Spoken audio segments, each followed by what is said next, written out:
നമസ്കാരം. ക്ലാബ്സ് മീഡിയ എൻ്റർടൈൻമെൻറ്റ്സിൻ്റെ ഒരു പുതിയ വീഡിയോയിലേക്ക് എല്ലാവർക്കും സ്വാഗതം. ഇന്നത്തെ വീഡിയോ എന്ന് പറയുന്നത് ആലപ്പുഴ ജില്ലയിൽ മാവേലിക്കര കറ്റാനം റൂട്ടിൽ സ്ഥിതി ചെയ്യുന്ന ഭരണിക്കാവ് ദേവീക്ഷേത്രത്തെ പറ്റിയിട്ടുള്ള ഐതിഹ്യങ്ങളെയും ആചാരാനുഷ്ഠാനങ്ങളെ പറ്റിയുമുള്ള ഒരു വീഡിയോയാണ്. അപ്പോൾ വീഡിയോയിലേക്ക് പോകുന്നതിന് മുമ്പായിട്ട് ചാനൽ ആദ്യമായിട്ടാണ് കാണുന്നത് എന്നുണ്ടെങ്കിൽ ചാനൽ ലൈക്ക് ചെയ്യുക, ഷെയർ ചെയ്യുക, സബ്സ്ക്രൈബ് ചെയ്യുക. തൊട്ടടുത്തായിട്ട് കാണുന്ന ബെൽ ഐക്കൺ കൂടി എനേബിൾ ചെയ്ത് അതിനോടൊപ്പം വരുന്ന ഓൾ എന്ന് പറയുന്ന നോട്ടിഫിക്കേഷൻ കൂടി അമർത്തി കഴിഞ്ഞാൽ ഞാൻ അപ്ലോഡ് ചെയ്യുന്ന എല്ലാ വീഡിയോകളും നിങ്ങൾക്ക് നോട്ടിഫിക്കേഷനായിട്ട് ലഭിക്കുന്നതായിരിക്കും. അപ്പോൾ നമുക്ക് വീഡിയോയിലേക്ക് പോകാം.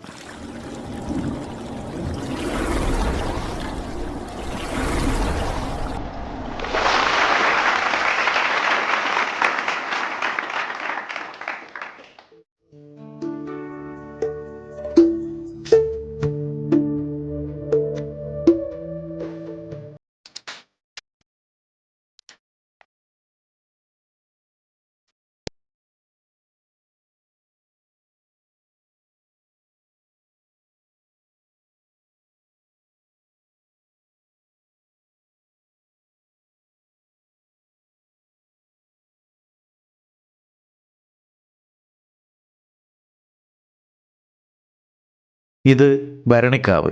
ചരിത്രത്താളുകൾക്ക് സുവർണസ്പർശമേകിയ നാട്. നാം അറിയാതെ പോയ, അല്ലെങ്കിൽ അറിയാൻ ശ്രമിക്കാത്ത ഒരുപാട് ചരിത്ര സത്യങ്ങൾ പറയാൻ ഇവിടുത്തെ മണ്ടരികൾക്ക് പോലും കഴിയും. ഓടനാട് എന്നറിയപ്പെടുന്ന ഓണാട്ടുകര പ്രദേശത്തിൻ്റെ ഭാഗമാണ് ഭരണിക്കാവ്. ഭരണിക്കാവ് എന്ന് കേൾക്കുമ്പോൾ ആദ്യം മനസ്സിലെത്തുന്നത് ഭരണിക്കാവ് ക്ഷേത്രമെന്ന സങ്കല്പമാണ്. ഹൈന്ദവരുടെ, പ്രത്യേകിച്ച് കേരളീയരുടെ ആരാധന രീതിയിൽ കടന്നു വന്ന ഒരു സമ്പ്രദായമാണ് കാവിലമ്മ സങ്കല്പം. ഒരു ഗ്രാമത്തിൻ്റെ പരിപാലകയും ഐശ്വര്യദായിനിയുമായ ദേവിയെ ഗ്രാമവാസികൾ മാതൃസങ്കല്പത്തിൽ കരുതി ആരാധിക്കുക എന്നതാണ് കാവിലമ്മ സങ്കല്പത്തിൻ്റെ അടിസ്ഥാനം. ഇന്ന് ഭരണിക്കാവ് ക്ഷേത്രം നിലനിൽക്കുന്ന സ്ഥലം വളരെ പണ്ട് ശൈവാരാധന നിലനിന്നിരുന്ന ഒരു വനപ്രദേശമായിരുന്നു എന്ന് പണ്ഡിതന്മാരും ചരിത്രകാരന്മാരും ഒരേ സ്വരത്തിൽ അഭിപ്രായപ്പെടുന്നു. എന്നാൽ ബുദ്ധമതത്തിൻ്റെ ആവിർഭാവവും അതിൻ്റെ ആശയങ്ങൾക്ക് ലോകമെമ്പാടും ലഭിച്ച സ്വാധീനവും ഭരണിക്കാവിലും പ്രാന്തപ്രദേശങ്ങളിലും ബുദ്ധമതത്തിൻ്റെ പ്രചാരത്തിന് വഴിയൊരുക്കി. ഈ പ്രദേശങ്ങളിൽ വെച്ച് ബുദ്ധമതത്തിന് കൂടുതൽ വേരുകൾ ലഭിച്ചത് ഇന്നത്തെ പള്ളിക്കൽ എന്നറിയപ്പെടുന്ന പ്രദേശത്തായിരുന്നു. ബുദ്ധമത വിഹാരങ്ങൾ അക്കാലത്ത് പള്ളി എന്ന പേരിലാണ് അറിയപ്പെട്ടിരുന്നത്. ബുദ്ധവിഹാരങ്ങൾ ധാരാളം നിലനിന്നിരുന്ന പ്രദേശമായതുകൊണ്ടാകാം പള്ളിക്കലിന് പ്രസ്തുത പേര് ലഭിച്ചതെന്ന് കരുതപ്പെടുന്നു. പിന്നീട് ഇവിടെ നിന്നും ലഭിച്ച ബുദ്ധപ്രതിമയും മേൽപ്പറഞ്ഞ വസ്തുതകളെ സാധൂകരിക്കുന്നു. ഹിന്ദുമതത്തിൻ്റെ നവോത്ഥാനത്തോടുകൂടി ഈ പ്രദേശത്തു നിന്നും ബുദ്ധമതം അപ്രത്യക്ഷമായി തുടങ്ങി. ആ കാലഘട്ടത്തിലാണ് കേരളീയരുടെ ആരാധനാ രീതിയിൽ കാവിലമ്മ സങ്കല്പം ഉടലെടുത്തത്. അങ്ങനെ പണ്ട് ശൈവാരാധന നിലനിന്നിരുന്ന വനപ്രദേശത്ത് കാവിലമ്മ സങ്കല്പത്തിൽ ആരാധന ആരംഭിക്കുകയും ചെയ്തു. ഇന്നത്തെ ഭരണിക്കാവ് ദേവീക്ഷേത്രത്തിൻ്റെ ആദ്യ രൂപം അങ്ങനെയാണെന്ന് വിശ്വസിക്കപ്പെടുന്നു. അതിപുരാതനവും അനേകം പ്രത്യേകതകളോടും കൂടിയ കേരളത്തിലെ അപൂർവം ചില ക്ഷേത്രങ്ങളിലൊന്നാണ് ഭരണിക്കാവ് ദേവീക്ഷേത്രം. മാവേലിക്കര താലൂക്കിൽ കറ്റാനം മാവേലിക്കര റൂട്ടിൽ ഭരണിക്കാവ് ജംഗ്ഷന് സമീപത്തായി ഈ ക്ഷേത്രം സ്ഥിതി ചെയ്യുന്നു. ക്ഷേത്രോൽപത്തിയുമായി ബന്ധപ്പെട്ട് ക്ഷേത്രത്തിൻ്റെ ചുറ്റുവട്ടങ്ങളിൽ പ്രചരിച്ചിട്ടുള്ള ഐതിഹ്യം ഇപ്രകാരമാണ്. വളരെ പണ്ട് പനക്കൽ, പണയിൽ എന്നീ കുടുംബങ്ങളിലെ കാരണവന്മാർ കൊടുങ്ങല്ലൂർ ക്ഷേത്രത്തിൽ പോയി ഭജനമിരിക്കുകയും അവിടെ നിന്നും അവർക്കുണ്ടായ വെളിപാടിൻ്റെ അടിസ്ഥാനത്തിൽ ദേവീ ചൈതന്യത്തെ ഇവിടെ പ്രതിഷ്ഠിക്കുകയും ചെയ്തു. ക്ഷേത്രത്തിന് വടക്കു പടിഞ്ഞാറുള്ള പനക്കൽ വല്യച്ഛൻ, പണയിൽ വല്യച്ഛൻ എന്നീ ഉപദേവതാ ക്ഷേത്രങ്ങൾ മേൽപ്പറഞ്ഞ ഐതിഹ്യങ്ങൾക്ക് സാധുത നൽകുന്നു. കൂടാതെ ധനുമാസത്തിലെ ഭരണിക്ക് പനക്കൽ, പണയൽ എന്നീ വീടുകളിൽ നിന്നും കൈനീട്ടപ്പറ സ്വീകരിക്കുകയും ചെയ്യുന്നു. കൊടുങ്ങല്ലൂരമ്മയുടെ ചൈതന്യം ഭരണിക്കാവിലെത്തിയ കാലത്ത് ദേവീ ചൈതന്യത്തിന് ഇരിപ്പിടം നൽകിയത് ഓലിക്കൽ കുടുംബത്തിലെ കാരണവന്മാരായിരുന്നു. അതിനാൽ ഇന്നും ദേവിയുടെ പീഠമെടുക്കുവാനും മെഴുവട്ടം പിടിക്കുവാനുമുള്ള അവകാശം ഓലിക്കൽ കുടുംബാംഗങ്ങൾക്കാണ്. ക്ഷേത്രസങ്കല്പത്തിൽ ശ്രീകോവിലിനുള്ള സ്ഥാനം വളരെ വലുതാണ്. ക്ഷേത്ര ഗോപുരം മുതൽ ഗർഭഗൃഹം വരെയുള്ള സൗധങ്ങളും പ്രാകാരങ്ങളും മനുഷ്യൻ്റെ സ്ഥൂല സൂക്ഷ്മ ശരീരങ്ങളെ പ്രതിനിധീകരിക്കുന്നു. ക്ഷേത്രദേവത വ്യക്തിയിലെ ആത്മചൈതന്യത്തിൻ്റെ പ്രതിബിംബം തന്നെ. അതിനാൽ ക്ഷേത്രങ്ങൾ നമ്മെ തന്നെ ദർശിക്കാനുള്ള കണ്ണാടികളാണ്. ഈ ക്ഷേത്രത്തിലെ ശ്രീകോവിലിൽ തുല്യ പ്രാധാന്യമുള്ള 2 പ്രതിഷ്ഠകളാണുള്ളത്. വടക്കോട്ടും കിഴക്കോട്ടും തുറക്കാവുന്നതായ 2 വാതിലുകളോട് കൂടിയ ശ്രീകോവിലിൽ വടക്കോട്ട് ദർശനമായി ഭദ്രകാളിയെയും കിഴക്കോട്ട് ദർശനമായി ശിവനെയും പ്രതിഷ്ഠിച്ചിരിക്കുന്നു. ദേവിയുടെ മൂലബിംബത്തിന് പിന്നിലായി കാളിയുടെ പൂർണ്ണ രൂപത്തിലുള്ള കോലവും കാണാം. വരിക്കപ്ലാവിൻ്റെ തടിയിൽ വ്രതശുദ്ധിയോടുകൂടി കൊത്തിയെടുക്കുന്നതാണ് കോലം. പൂർണ്ണമായും തടിയിൽ നിർമ്മിക്കുന്ന കോലത്തിന് കേടുപാടുകൾ ഉണ്ടാകാതിരിക്കുവാൻ ഒരു നിശ്ചിത കാലത്തെ ഇടവേളകളിൽ പ്രത്യേക ചേരുവകൾ ചേർത്തുണ്ടാക്കിയെടുത്ത ചാന്ത് കോലത്തിൽ പൂശിയിരുന്നു. എന്നാൽ പിന്നീടത് ആചാരത്തിൻ്റെ ഭാഗമായി മാറി. ചാന്താട്ടം എന്ന വഴിപാടിൻ്റെ ഉത്ഭവം തന്നെ അങ്ങനെയാണ്. ചെമ്പുമേഞ്ഞ ശ്രീകോവിലിൻ്റെ ചുവരുകൾ തടിയാൽ നിർമ്മിതമാണ്. ചുവരുകളിൽ കൊത്തിയിരിക്കുന്ന ദാരുശില്പങ്ങൾ പ്രാചീന കാലത്തെ തച്ചുശാസ്ത്ര വൈദഗ്ധ്യത്തിൻ്റെ മഹനീയത വിളിച്ചോതുന്നു. നാലമ്പലത്തിനുള്ളിൽ ശ്രീകോവിലിന് സമീപത്തായി ശിവഭഗവാന്റെ സകുടുംബ പ്രതിഷ്ഠയുമുണ്ട്. ഒരേ ശ്രീകോവിലിന് തന്നെ 2 വാതിലുകളും അതിൽ തന്നെ തുല്യ പ്രാധാന്യമുള്ള 2 പ്രതിഷ്ഠകളോടും കൂടിയ കേരളത്തിലെ ചുരുക്കം ചില ക്ഷേത്രങ്ങളിലൊന്നാണ് ഭരണിക്കാവ്. പ്രധാന ശ്രീകോവിലിന് ചുറ്റുമായി നാലമ്പലവും അതിനു പുറത്ത് ഉപദേവതാ പ്രതിഷ്ഠകളുമുണ്ട്. നാലമ്പലത്തിന് തെക്ക് കിഴക്ക് ഭാഗത്തായി പടിഞ്ഞാറ് ദർശനമായി ഗോശാല കൃഷ്ണനെയും ബ്രഹ്മരക്ഷസിനെയും, തെക്ക് പടിഞ്ഞാറ് ഭാഗത്തായി കിഴക്ക് ദർശനമായി ശാസ്താവിനെയും ഗണപതിയെയും പ്രതിഷ്ഠിച്ചിരിക്കുന്നു. ക്ഷേത്രത്തിന് വടക്ക് പടിഞ്ഞാറ് ഭാഗത്ത് കിഴക്കോട്ട് ദർശനമായി മുഹൂർത്തി, 2 യക്ഷിയമ്പലങ്ങൾ, നാഗരാജാവ്, നാഗയക്ഷിയമ്മ എന്നീ ഉപദേവതാ പ്രതിഷ്ഠകളുമുണ്ട്. ക്ഷേത്രത്തിൻ്റെ പടിഞ്ഞാറ് ഭാഗത്ത് വിശാലമായ കുളവും കുളത്തിനോട് ചേർന്ന് ഇടതൂർന്ന് വളരുന്ന ശീതളമായ കാവും കാണാവുന്നതാണ്. ക്ഷേത്രത്തിന് വടക്ക് കിഴക്ക് ഭാഗത്തായി ക്ഷേത്രത്തോളം തന്നെ പഴക്കം ചെന്ന ഒരു കളിത്തട്ടുമുണ്ടായിരുന്നു. പൂർണ്ണമായും തടിയിൽ നിർമ്മിച്ചിരുന്ന ആ കളിത്തട്ടിലായിരുന്നിരിക്കാം പണ്ടുകാലത്ത് നാട്ടുകൂട്ടങ്ങളെന്നറിയപ്പെട്ടിരുന്ന ഗ്രാമസഭകൾ നടത്തിയിരുന്നത്. പഴയകാല ഭരണവ്യവസ്ഥയുടെ ഇനിയും നശിക്കാത്ത സ്മാരകങ്ങളിലൊന്നായിരുന്നു ആ കളിത്തട്ട്. കാലത്തിൻ്റെ മാറ്റത്തിൽ കളിത്തട്ടിനും മാറ്റങ്ങൾ വന്നിരിക്കുന്നു.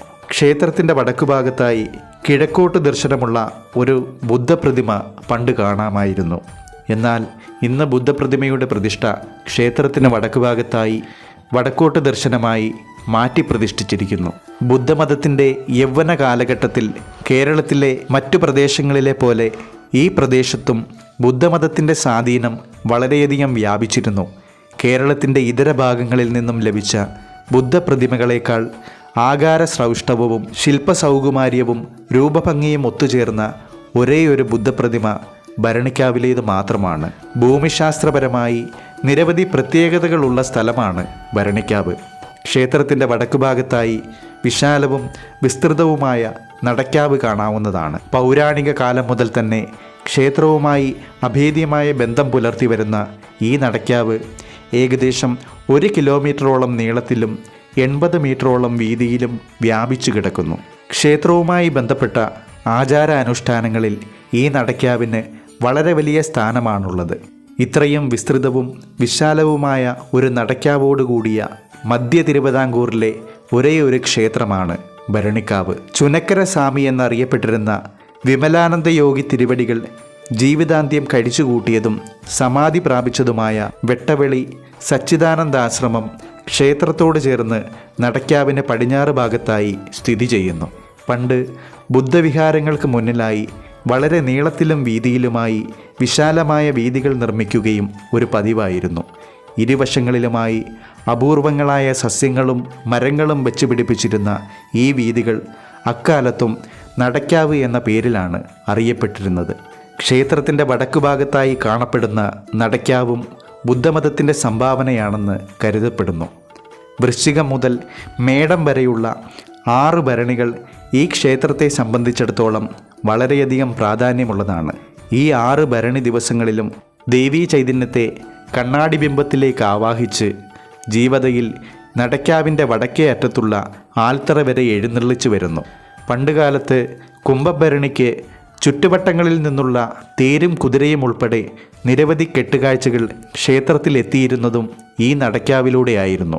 പിന്നീട് കാലത്തിൻ്റെ കുത്തൊഴുക്കിൽ ഭരണിക്കാവിലെ കുംഭഭരണിയും അതിനോടനുബന്ധിച്ചുള്ള കെട്ടുകാഴ്ചകളും പഴയ മനുഷ്യരുടെ ഓർമ്മകളിൽ മാത്രമായി ഒതുങ്ങിക്കൂടി. വാത്തികുളം പറങ്ങോടിയിൽ ദേവസ്ഥാനവും ഭരണിക്കാവ് ക്ഷേത്രവും തമ്മിൽ വളരെ അഭേദ്യമായ ബന്ധമുണ്ട്. വളരെ പണ്ട് എല്ലാ വർഷവും കുംഭഭരണി നാളിൽ ഭരണിക്കാവ് ക്ഷേത്രത്തിലേക്ക് പറങ്ങോടിയിൽ ക്ഷേത്രത്തിൽ നിന്നും കെട്ടുകാഴ്ചകളെത്തുക ഒരു പതിവായിരുന്നു. പിന്നീട് അങ്ങനെയുള്ള ചടങ്ങുകളും ആചാരങ്ങളും എല്ലാം തന്നെ നാമാവശേഷമായി. എന്നാൽ ഇന്നും എല്ലാ വർഷവും ഭരണിക്കാവ് ക്ഷേത്രത്തിൽ പൊന്നെല്ല് നിറയ്ക്കുവാനുള്ള അവകാശം പറങ്ങോടിയിൽ ക്ഷേത്രത്തിനാണ്. ഇപ്പോഴും ഭരണിക്കാവ് ക്ഷേത്രവുമായി ബന്ധപ്പെട്ട പ്രധാന ചടങ്ങുകൾ തുടങ്ങുന്നതിന് മുന്നോടിയായി പറങ്ങോടിയിൽ ക്ഷേത്രത്തിൽ പ്രത്യേക പൂജകൾ നടത്തിവരുന്നു.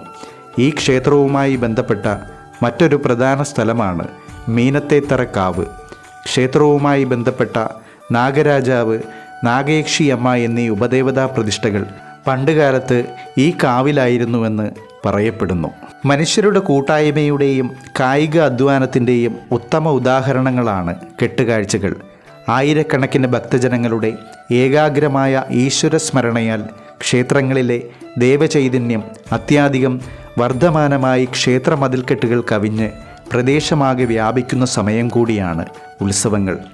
മീനമാസത്തിലെ ഭരണി നാളിലാണ് ഈ ക്ഷേത്രത്തിലെ ഉത്സവം. എന്നാൽ കുറച്ച് വർഷങ്ങളായി കുംഭമാസത്തിലെ ശിവരാത്രിയും വളരെ പ്രാധാന്യത്തോടു കൂടി ആഘോഷിക്കുന്നു. മീനഭരണി നാളിലെ കെട്ടുകാഴ്ചകൾ വളരെ വിശേഷപ്പെട്ടതും ജനശ്രദ്ധ ആകർഷിക്കുന്നതുമായ ഒന്നാണ്. ക്ഷേത്രവുമായി ബന്ധപ്പെട്ട 4 കരകളിൽ നിന്നുള്ള 101 കലം എഴുന്നള്ളിപ്പുകളും കെട്ടുകാഴ്ചകളും ദേവീ സന്നിധിയിൽ നിന്ന് ആരംഭിച്ച് അതാത് കരകളിലെ പ്രധാന സ്ഥലങ്ങളിലൂടെ കടന്ന് വൈകുന്നേരത്തോടെ ക്ഷേത്രത്തിൻ്റെ വടക്കുവശത്തുള്ള നടക്കാവിൻ്റെ വടക്കുഭാഗത്ത് എത്തിച്ചേരുന്നു. ആ സമയത്ത് ദേവീ ചൈതന്യത്തെ ബിംബത്തിലേക്ക് ആവാഹിച്ച് ജീവതയിൽ നടക്കാവിലേക്ക് എഴുന്നള്ളിക്കുന്നു. തുടർന്ന് 4 കരകളിൽ നിന്നുമുള്ള കെട്ടുകാഴ്ചകളെ ദേവി സ്വീകരിച്ച് ക്ഷേത്രാങ്കണത്തിലേക്ക് ആനയിക്കുന്നു. ഈ സമയത്ത് ക്ഷേത്രാങ്കണത്തിലും പരിസരത്തും അത്ഭുതപൂർവമായ ജനത്തിരക്ക് അനുഭവപ്പെടാറുണ്ട്. 6 ഭരണികളിൽ അവസാനത്തേതായ മേടഭരണിക്ക് ഇവിടെ പൊങ്കാല നടത്തി വരുന്നു. അഭീഷ്ടസിദ്ധിക്കും കുടുംബത്തിൻ്റെ ഐശ്വര്യത്തിനും വേണ്ടി ആയിരക്കണക്കിന് സ്ത്രീജനങ്ങൾ ഈ ദിവസം ഭരണിക്കാവിലമ്മയ്ക്ക് പൊങ്കാലയർപ്പിക്കുന്നു. സഹജീവികളോടുള്ള സ്നേഹവും ദയയും കാരുണ്യവുമാണ് യഥാർത്ഥ ഈശ്വര പൂജ. കാരണം സ്നേഹവും ദയയും കാരുണ്യവുമുള്ള മനസ്സുകൾക്ക് മാത്രമേ ഈശ്വര ചൈതന്യത്തെ ഉൾക്കൊള്ളുവാൻ സാധിക്കുകയുള്ളൂ.